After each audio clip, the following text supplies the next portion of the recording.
Elhamdülillah, innelhamdülillah, nahmaduhu ve nesta'inuhu ve nestağfiruh, ve na'udhu billahi min şururi enfusina ve min seyyiati a'malina. Men yehdihillahu fela mudille leh ve men yudlil fela hadiye leh. Neşhedü en la ilahe illallah vahdehu la şerike leh ve neşhedü enne Muhammeden abduhu ve rasuluhu erseleh. Ya eyyühellezine amenu ittaqullaha hakka tukatih ve la temutunne illa ve entum muslimun.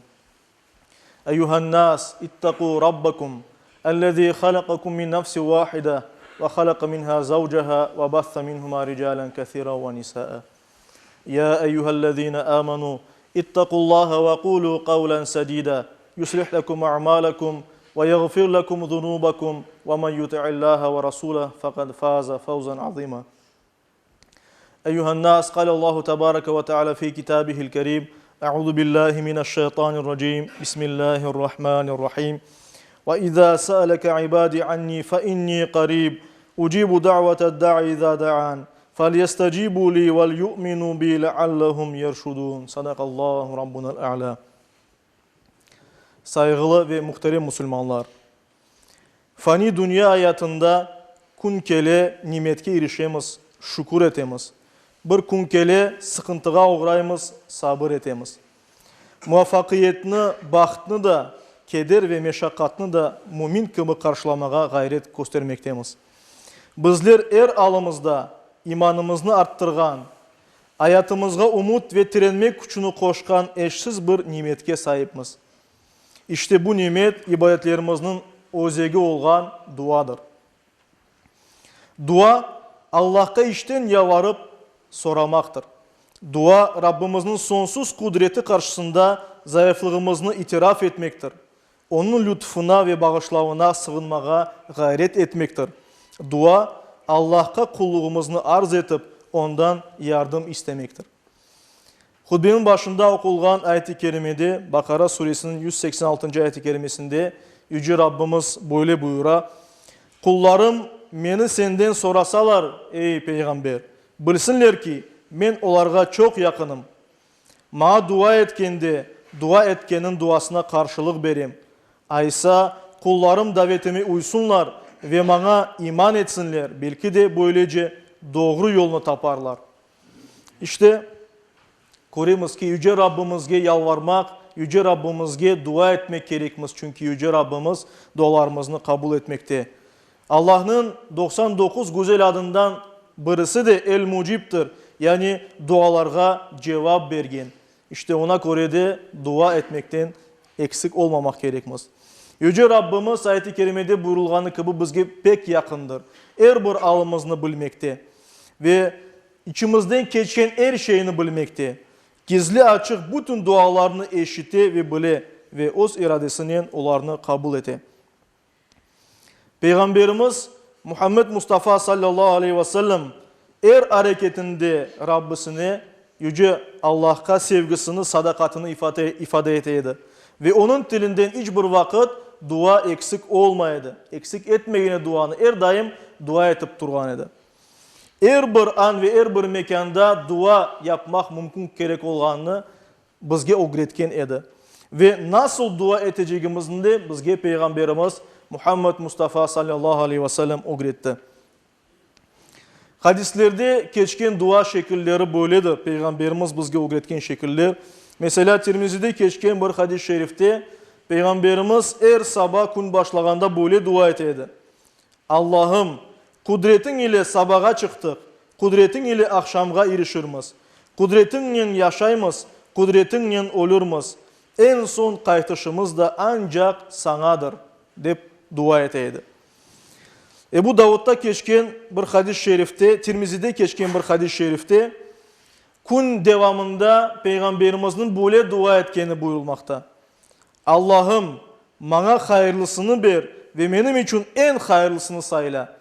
Ebu Davud'da geçken hadis-i şerifte ise Peygamberimiz gün devamında böyle dua eteydi. Allah'ım bizge dünyada iyilik ver, ahirette de iyilik ver, bizni cehennem azabından korçala. Gece gelgende Peygamberimiz yine dua eteydi. Ve Müslim'de geçken bir hadis-i şerifte gece vaktinde Peygamberimiz şu şekilde yalvaraydı. Ya Rabbi, bu gecede olğanlarının ve sonra olacaklarının hayırını senden dileyim. Bu gece olğanlarının ve sonra olacaklarının şerrinden de sana sığınam dep aytaydı. Ve yuklamağa yatkanda Tirmizide keçken bir hadis-i şerifke göre Peygamberimiz sallallahu aleyhi ve sellem böyle aytaydı.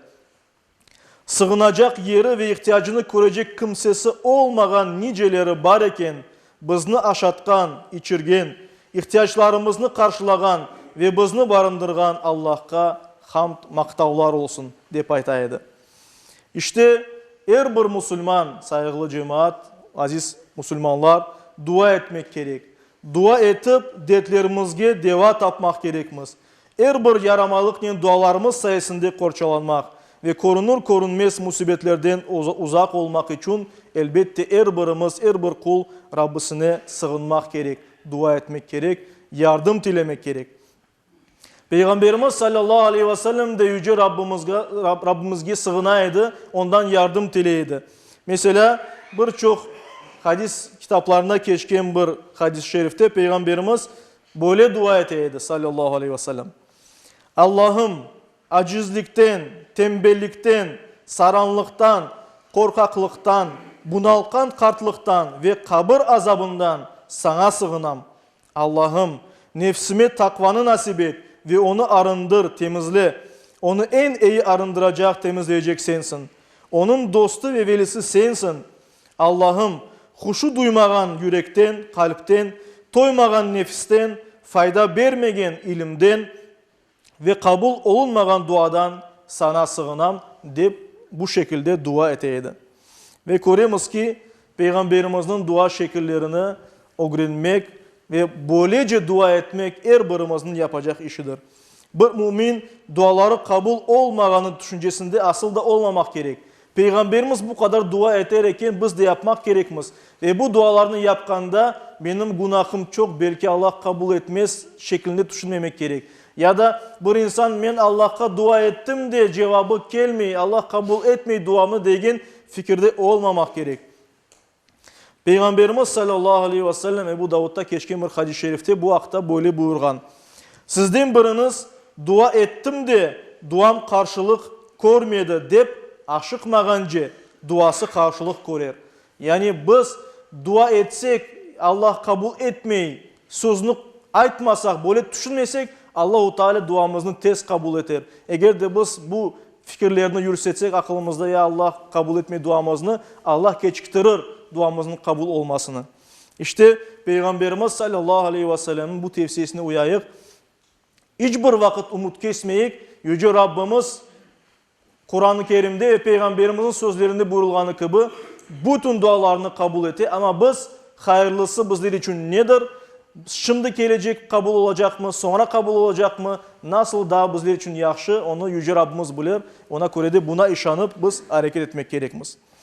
İşte saygılı cemaat, muhterem Müslümanlar, Yüce Rabbimiz dualarımız sayesinde üstümüzde olan, bizge kelgen belalarını, musibetlerini yok etti.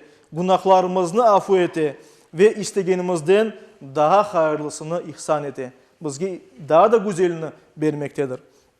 Çünkü Yüce Rabbimiz bizler için daha güzel ne olganını bizlerden, hepimizden daha da yaxşı bilir. Aysa özümüz için, ailemiz, korantamız, yakınlarımız, cemiyetimiz, vatanımız için, halkımız için dua etmeyi unutmayıq. Cümle Müslümanlar için dua etmeyi unutmayıq. Ana babamızın, hastalarının, kartlarının ve muhtaclarının, diğer duası kabul olan kimselerinin dualarını almağa da gayret eteyik. Yüce Rabbimiz her daim duacı olmağa, özümüzden son duacı olacak evlatlar, nesiller yetiştirmeye nasip eylesin. Yüce Rabbimiz her birimizge Müslüman olarak yaşamağa ve son nefesimizni iman ile vermeye nasip eylesin. Amin.